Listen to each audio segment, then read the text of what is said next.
When you wake up every morning, the first thoughts in your head are about your life, your problems, your dreams, your responsibilities. You carry those thoughts everywhere you go because they are yours. Now, here's the part most people struggle with. Nobody else is carrying them the same way.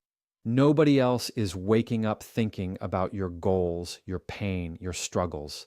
That weight belongs to you, not them. And when you start expecting others to carry it like you do, you're setting yourself up for disappointment. Think about it for a second. How many times have you told someone about your struggles hoping they'd understand and they just nodded, maybe gave you a word or two, and then moved on? Not because they don't care at all, but because they can't feel the depth of it the way you do. They don't live inside your head. They don't carry the sleepless nights or the silent battles.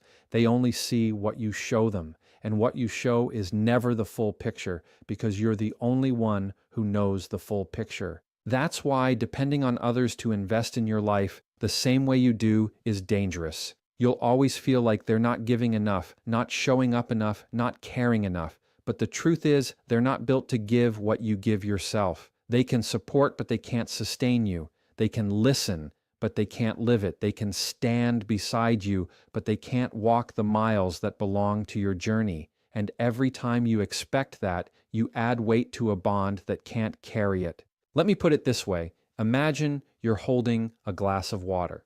To you, it might not seem heavy at first, but the longer you hold it, the more your arm starts to hurt. That's your life.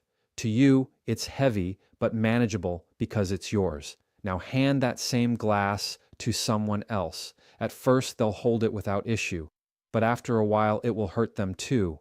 Why? Because they weren't built to carry it for long. That's the reality of expecting people to invest in your struggles and dreams like you do. It's not their glass, it's yours. This doesn't mean people don't care about you. It doesn't mean people are heartless. It means their capacity is limited. Their focus is on their own glass of water, their own battles, their own storms. So when you expect them to prioritize your life like you prioritize it, you will always feel let down. It's not betrayal. It's not neglect. It's just human nature. People are wired to focus on what affects them the most, and that's their own life, not yours. The freedom comes when you accept this truth. When you finally stop expecting someone else to fight your battles harder than you fight them yourself. When you stop waiting for someone to check in on you the way you check in on yourself. The moment you stop handing over responsibility for your happiness, you stop being fragile because your strength stops depending on whether someone else shows up, whether someone else cares enough, whether someone else validates your effort. You start to understand that the investment has to come from you first. And when you get this, when it clicks, relationships change. They become lighter. You no longer suffocate people with the expectation that they need to pour into you what only you can pour into yourself. Instead, you allow them to be who they are, supporters, companions, encouragers, but never the source of your survival. And suddenly, instead of constant disappointment, you start to appreciate people for what they can give without resenting them for what they can't. That shift changes everything about the way you move through life. The fastest way to get hurt in life is to expect people to act the way you would act. You give your best and you think they'll give their best back.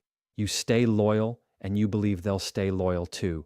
You sacrifice and you imagine they'll do the same when it's your turn. But life doesn't work like that. People don't mirror your behavior just because you showed them how. And when you build expectations around that, you end up with frustration, resentment, and a constant feeling that no one measures up. Expectations are heavy. They look small in your head, but once you place them on another person, they weigh down everything. You think you're just asking for something simple, like a text back, a call, or some support when you need it. But in reality, you're asking them to think and act outside of their natural habits. You're asking them to stop being who they are and become who you want them to be. And every time they fail to meet that mark, you take it personally, like it's an attack, when in truth, it's just them being themselves. Here's the problem. People don't live with your same level of awareness about your needs. You might spend hours thinking about how you'd be there for someone if they needed you, but that doesn't mean they're spending hours thinking about how to be there for you. They don't sit around analyzing your emotions the way you do. So when you expect them to meet you at your level, you end up waiting, wishing, and then hurting. That cycle breaks you down, not because they failed you, but because you built a fantasy in your head of how they should act. And this is why disappointment becomes a pattern. The more you expect, the more you set yourself up to be let down, because people rarely meet expectations perfectly. They'll miss the mark, forget the detail, overlook the effort, not always on purpose, not always out of malice, but simply because they're human. Yet every time that happens, you take it as proof that you don't matter, proof that you're not valued, proof that you're alone. When in reality, the real issue is not that they failed you, it's that your expectation was never realistic to begin with. Think about this. When was the last time you expected someone to show up and they didn't? That sting you felt wasn't just from their absence, it was from the gap between what you thought they'd do and what they actually did. That gap is where disappointment lives. If you didn't expect it, it wouldn't cut so deep. If you weren't waiting on them, their silence wouldn't echo so loudly. It's the weight of your own expectation that makes their actions or lack of actions hurt as much as they do. The shift happens when you stop expecting and start observing. When you stop placing demands on how someone should treat you and instead just watch how they actually treat you. People show you who they are by what they do consistently, not by what you imagine they should do. And once you accept that, you stop being shocked. You stop being crushed every time someone doesn't live up to the standard you created in your mind. You start seeing people clearly for what they give and what they don't, without making it a reflection of your worth. Because the truth is, expectations create dependency. You're handing over your peace of mind to someone else's actions. You're making your happiness conditional on whether or not they check the boxes you created. And that's why you feel powerless when they don't deliver. But when you let go of those expectations, you take the power back. You stop waiting for them to fill a role they never agreed to play, and you start filling that role yourself. That's how you end the cycle of constant disappointment and free yourself from emotional dependence. When you stop depending on others, something powerful happens inside you. At first, it feels lonely. You feel like you've been abandoned, like you have no one to fall back on. But then you realize what's really happening. You're being pushed into a position where you have to stand on your own. And that's where self-reliance begins. The more you carry yourself, the stronger you become. Not because life gets easier, but because you finally stop waiting for someone else to carry the load for you. Confidence is not built from people cheering you on. It's built in silence, in those moments where you had no help, no applause, no one clapping for you, but you moved forward anyway. Every time you choose to rely on yourself, you prove to yourself that you can survive without being rescued. That proof stacks up like bricks. Each time you handle something alone, you lay another brick of confidence, and eventually you build a foundation so strong that nothing anyone does or doesn't do can shake it. Self-reliance doesn't mean you push everyone away or never accept support. It means you stop expecting the world to save you and start realizing you can save yourself. When you know you can depend on you, your energy changes. You stop being desperate for help, and desperation is what weakens people. You stop begging for validation because you've already validated yourself through action. And the stronger you get in this mindset, the less fragile your emotions become when people inevitably let you down. Here's the truth. Every time you rely on someone else to fix you, you hand them control. If they come through, you feel good. If they don't, you fall apart. That's not stability. That's a roller coaster. But when you rely on yourself, you create stability from within. You know that even if no one shows up, you still can. That kind of security is unshakable. It turns you from someone who constantly needs to be carried into someone who can carry themselves, no matter what storm hits. And here's the hidden benefit. Self-reliance makes relationships healthier. When you're confident in your own strength, you don't cling to people out of fear. You don't drain them with endless demands to keep proving they care. You let people come and go without losing yourself in the process. That freedom changes the way others see you. Instead of being someone who constantly needs, you become someone who gives, someone who inspires, someone who draws respect simply because you're not asking to be rescued every time life gets heavy. Think about the times in your life when you've handled something completely on your own. Maybe it was a financial struggle, maybe an emotional breakdown, maybe a challenge at work or school. It was painful, it was exhausting, but when it was over, didn't you look back and realize, I made it through that? That feeling is self-reliance turning into confidence. It doesn't come from comfort, it comes from trial. And every trial you survive without leaning on someone else becomes a new reminder of your own strength. This is why self-reliance is non-negotiable if you want to be truly strong, because people will always come and go, but you're the only one guaranteed to stay with yourself every single day of your life. The moment you start betting on your own ability to handle life, you stop being at the mercy of who shows up and who doesn't. You stop being afraid of being left alone because you've already proven that alone doesn't break you, it builds you. When you keep giving without limits, you eventually run dry. It doesn't matter how strong you think you are. If you keep pouring into everyone else without drawing lines, you'll reach a point where you have nothing left for yourself. That exhaustion isn't just physical, it's emotional. You start resenting the very people you once wanted to help because deep down, you know they're taking from a place you can't afford to give. That's what happens when you live without boundaries. Boundaries are not walls. They're not about shutting people out or being cold. They're about knowing where your energy ends and someone else's begins. When you fail to set them, you blur the line between what's yours to carry and what belongs to someone else.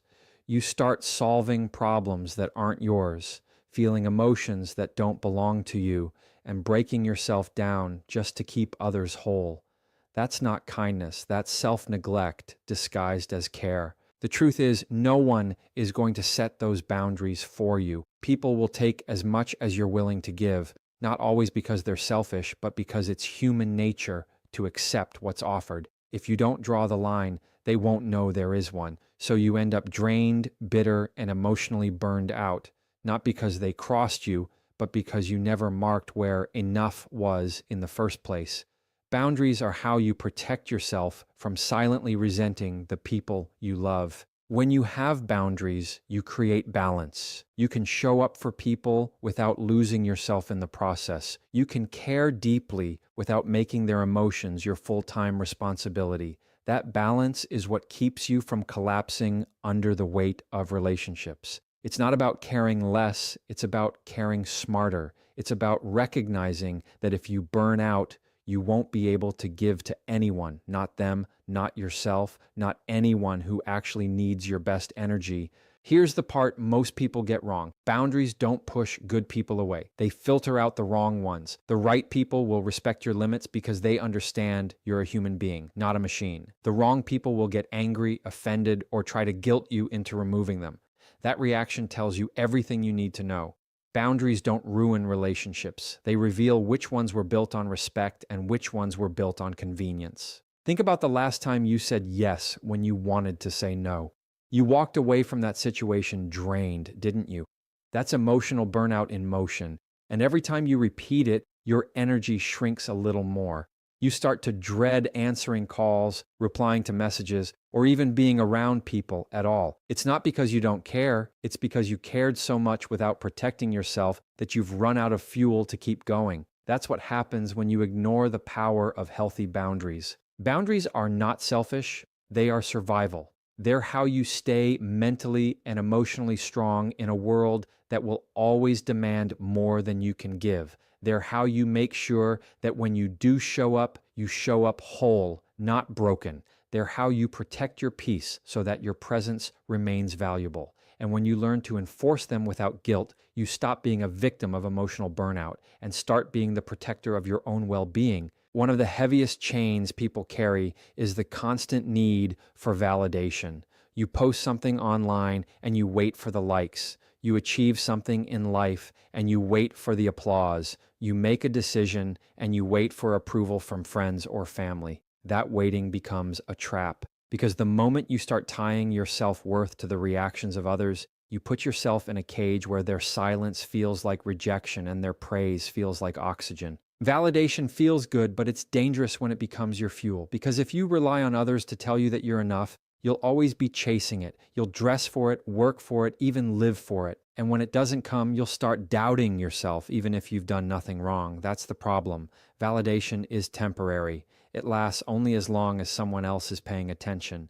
And the second they stop, you feel empty again, like you were never whole to begin with. When you stop waiting for validation, you take control of your identity. You stop asking the world for permission to be who you are. You stop begging people to recognize your worth before you can recognize it yourself. That's where freedom begins, because true freedom isn't about how many people agree with you. It's about whether you can stand firm in what you believe, even if no one claps. It's about whether you can keep moving forward without an audience telling you that you're doing great. Think about how many decisions in your life you delayed or avoided because you were worried about what people would think. How many opportunities slipped by because you were too afraid of judgment. That's the cost of waiting for validation. It freezes you. It keeps you second-guessing every move until the moment passes. And when it passes, you're left with regret. Not because you weren't capable, but because you gave strangers, friends, or family more power over your choices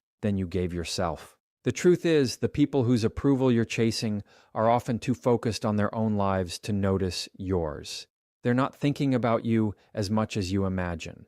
And even when they do give you validation, it doesn't last. You'll need it again tomorrow and the next day and the next. It's like drinking salt water. It feels like relief for a moment, but it never actually quenches the thirst.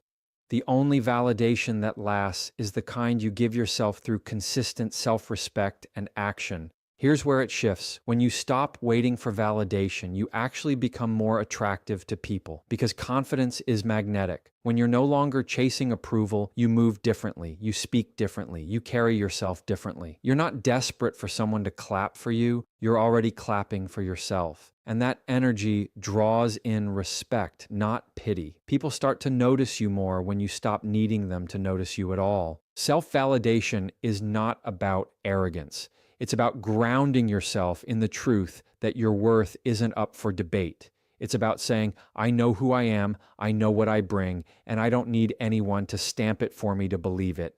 That mindset is freedom. It's the freedom to pursue your goals without hesitation, to live your life without fear of judgment, and to finally break the cycle of depending on others for something they were never responsible for giving you in the first place.